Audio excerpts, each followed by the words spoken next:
রাজ্যে এসআইআর এর শুনানি পর্ব প্রায় শেষ পর্যায়ে। এই অবস্থায় ভোটার তালিকা থেকে নাম বাদ দেওয়া সংক্রান্ত ফর্ম 7 সেই ফর্ম 7 বোঝাই গাড়ি আটক করে পুলিশের হাতে তুলে দিলেন তৃণমূল কর্মীরা। মঙ্গলবার 13 জানুয়ারি দুপুরে বাঁকুড়ার তালডাংরা এলাকা থেকে খাতড়াগামী একটি গাড়িকে অনুসরণ করে খাতড়া সিনেমা রোডে এলাকায় সেই গাড়িটিকে আটক করে তৃণমূল কর্মীরা। ঘটনার পরে খাতড়া থানায় হাজির হন রাজ্যের খাদ্য সরবরাহ দফতরের রাষ্ট্রমন্ত্রী জ্যোৎস্না মান্ডি সহ তৃণমূলের অন্যান্য নেতৃত্ব। তৃণমূলের দাবি, বৈধ ভোটারের নাম বাদ দিয়ে এই বিপুল সংখ্যায় ফর্ম 7 সেইগুলো কিন্তু বিজেপি নিয়ে যাচ্ছিল। ঘটনার তদন্ত শুরু করেছে খাতড়া থানার পুলিশ। এসআইআর এর কোনো ভোটারের নাম বাদ দেওয়ার জন্য অথবা কোনো ভোটারের তথ্য সংক্রান্ত আপত্তি জানানোর জন্য 7 নম্বর ফর্ম আপত্তি ফর্ম জমা করার কথা সংশ্লিষ্ট বুথের বিভিন্ন রাজনৈতিক বিএলএ 2দের। জানা গিয়েছে একজন বিএলএ 2 সর্বাধিক 10টি আপত্তি ফর্ম জমা করতে পারেন। তৃণমূলের দাবি, মঙ্গলবার একটি গাড়িতে করে বাঁকুড়ার তালডাংরা থেকে প্রায় কয়েকশো এই ফর্ম নিয়ে বিজেপি কর্মীরা খাতড়া মহকুমা শাসকের দফতরের উদ্দেশ্যে রওনা দিয়েছিল। বিষয়টা নজরে পড়তেই গাড়িটিকে ধাওয়া করতে শুরু করেন তৃণমূল কর্মীরা। খাতড়া সিনেমা রোডের কাছে ওই তৃণমূল কর্মীরা গাড়িটিকে ধরে ফেলে। পরে গাড়িটিকে তুলে দেওয়া হয় খাতড়া পুলিশের হাতে। গাড়িটিতে কয়েকশো ফর্ম 7 ছিল বলে জানা গিয়েছে। এদিকে ঘটনার পরই খাতড়া থানায় হাজির হন তৃণমূলের বাঁকুড়া সাংগঠনিক জেলার সভাপতি তারাশঙ্কর রয় এবং রাজ্যের খাদ্য সরবরাহ দফতরের রাষ্ট্রমন্ত্রী জ্যোৎস্না মান্ডি। তৃণমূলের তরফ থেকে দাবি করা হয়েছে এলাকার বৈধ ভোটারের নাম বাদ দিতেই এইভাবে বিজেপি দলীয় কার্যালয়ে শয়ে শয়ে ফর্ম 7 এগুলো জমা করার উদ্দেশ্যে নিয়ে যাচ্ছিল। জ্যোৎস্না মান্ডি কি বলছেন শোনাবো। আমরা বিজেপির এক নতুন চক্রান্তের ফাঁস আমরা আজকে হুদিশ পেলাম। সাধারণ মানুষের কিভাবে নাম ভোটার থেকে বাদ দেওয়া যায় সেটার একটা হুদিশ পেলাম। আমরা আজকে দেখলাম যে সিমলাপাল তালডাংরা থেকে একটা গাড়ি এদিকে আসছিল, সেটা আমাদের ছেলেরা ওখানকার ছেলেরা ধরেছেন এবং এখানে আমরা ধরেছি গাড়িটিতে। সেখানে বাল্ক আকারে মানে অনেকগুলো তাদের ফর্ম ধরা পড়েছে।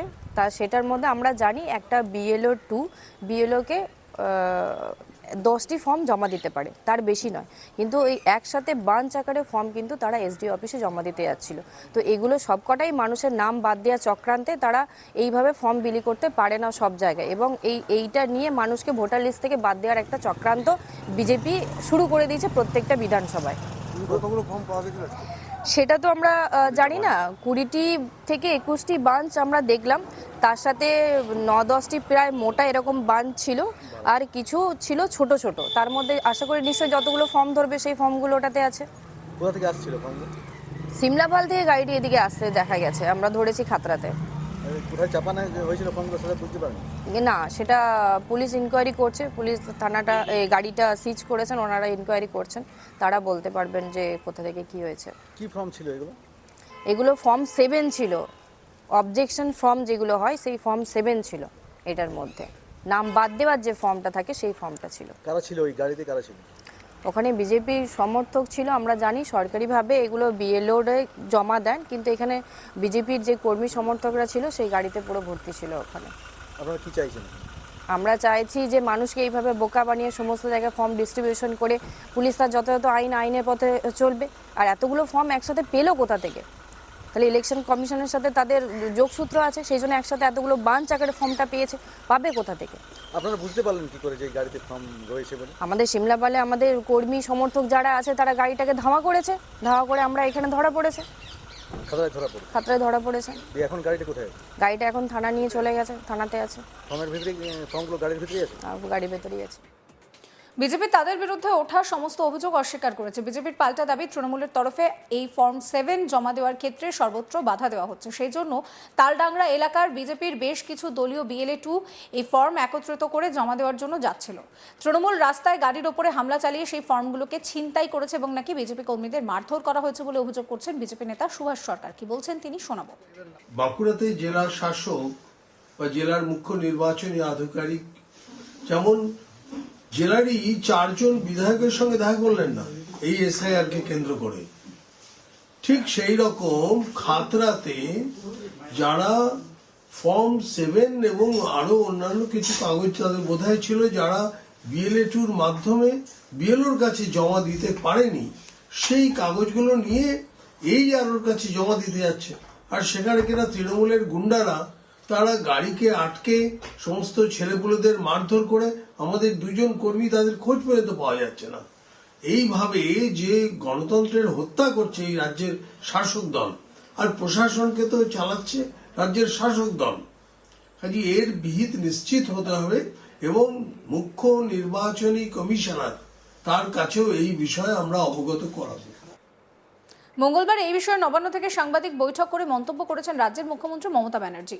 নিজের মোবাইলে ওই গাড়ির ছবি দেখিয়ে মুখ্যমন্ত্রী মমতা ব্যানার্জির অভিযোগ 9 থেকে 10,000 ফর্ম বাতিল করার জন্য নিয়ে গিয়েছে বিজেপির এজেন্সি, এসব করছে নাম ডিলিট করার জন্য। কি বলছেন মমতা ব্যানার্জি শোনাবো। আইসিদের বলবো আনঅথরাইজড কাগজপত্র বা টাকা পেলে স্টেট সিজ করবেন। আমি আপনাদের একটা ছবি দেখাচ্ছি, দেখুন একটা গাড়িতে করে কত কাগজ নিয়ে গেছে। এখানে এটা আমরা হাতে নাতে ধরেছি, সব জায়গাতে গেলেই আপনারা পাবেন। ছবিটা দেখুন, একটা গাড়ির ভেতরে 9-10 হাজার ফর্ম নিয়ে গেছে, সব ডিলিট করার জন্য, জেনুইন ভোটারদের নাম। সব বিজেপির এজেন্সি করছে এবং বিজেপির নেতারা তো মালদায় নিজেরা গেছিল। আপনারা তো জানতেও পারতেন না এটা। ফাইলের পর ফাইল, বস্তায় বস্তায় কাগজ। এগুলো মানুষের অধিকার চুরি নয়, তথ্য চুরি করছে, অধিকার চুরি করছে, গণতন্ত্র চুরি করছে, মানুষকে বাঁচতে দিচ্ছে না, জীবিত মানুষকে মৃত বলে দিচ্ছে। মহিলা বাহিনী, যারা কেউ শ্বশুরবাড়িতে গেছে, অনেক লোক তো আপনারা আছেন, কেউ কি চিরকাল এক বাড়িতে আছেন? এক পাড়া থেকে আরেক পাড়ায় অনেকে শিফট হয়ে গেছেন। তার আগে হয়তো একটা সে স্লাম এরিয়ায় থাকতো, এখন সে একটা 2 রুমের ফ্ল্যাট পেয়ে গেছে। আপনারা সবাই সাংবাদিকরা বলুন না, আপনারা সবাই কি এক জায়গায় থাকতেন? থাকতেন না। কেউ কেউ তো বাড়ি চেঞ্জ করতেই পারে, it is their moral right. আর কেন বাংলার ব্যাপারে ডোমিসাইল সার্টিফিকেট গভর্নমেন্টের সমস্ত ডকুমেন্ট ক্যান্সেল করে দিচ্ছে, তাহলে বিহারে যেটা অ্যালাউ হচ্ছে বাংলায় অ্যালাউ হচ্ছে না কেন? কার নির্দেশে, কার অঙ্গুলি হেলনে? দুর্যোধন দুঃশাসন শকুনির পাশা খেলা করে বাংলাকে জয় করা যাবে না। মানুষ মৃত্যুঞ্জয়, মানুষকে অসময়ে জীবিত মানুষকে মৃত দেখাবে না। আর ক্ষমতা থাকলে লড়াই করো, গণতন্ত্রের ফেস টু ফেস লড়াই করো। ক্ষমতার আড়াল থেকে সব এজেন্সিকে দিয়ে পাওয়ার মিসইউজ করে বাংলা দখল করার চেষ্টা করবে না। সমস্ত খবরের আপডেটের জন্য আপনাদের নজর থাকুক আজ তাক বাংলায়। চ্যানেলটিকে সাবস্ক্রাইব করতে ভুলবেন না।